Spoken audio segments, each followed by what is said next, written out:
Hi friends.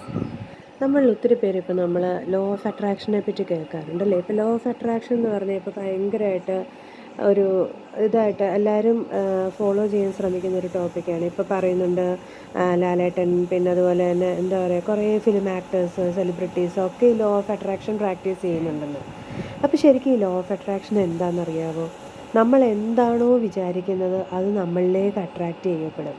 നമ്മൾ positive വിചാരിച്ചാൽ positive attract ചെയ്യപ്പെടും, നെഗറ്റീവ് വിചാരിച്ചാൽ നെഗറ്റീവ് അട്രാക്റ്റ് ചെയ്യപ്പെടും.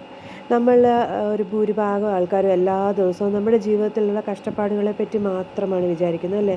അല്ലെ സങ്കടങ്ങളെപ്പറ്റി, ദുരിതങ്ങളെപ്പറ്റി, ഇത് മാത്രമാണ് നമ്മൾ വിചാരിച്ചുകൊണ്ടിരിക്കുന്നത്. അപ്പോൾ എന്ത് പറ്റും? ലോ ഓഫ് അട്രാക്ഷൻ പ്രകാരം നമ്മളിലേക്ക് കഷ്ടപ്പാടും ദുരിതങ്ങളും സങ്കടങ്ങളും മാത്രം അട്രാക്റ്റ് ചെയ്യപ്പെട്ടുകൊണ്ടേയിരിക്കും. അപ്പം നമുക്കിത് മാറണമെങ്കിൽ എന്ത് ചെയ്യണമെന്നറിയാമോ? നമ്മൾ ഇതിന് ഓപ്പോസിറ്റ് ചിന്തിക്കുക. അതായത് സങ്കടത്തിന് പകരം സന്തോഷങ്ങൾ ചിന്തിക്കുക, ദുരിതങ്ങൾക്ക് പകരം നമുക്ക് വരുന്ന ഒരു പ്രോസ്പെറിറ്റിയെ പറ്റി ചിന്തിക്കുക.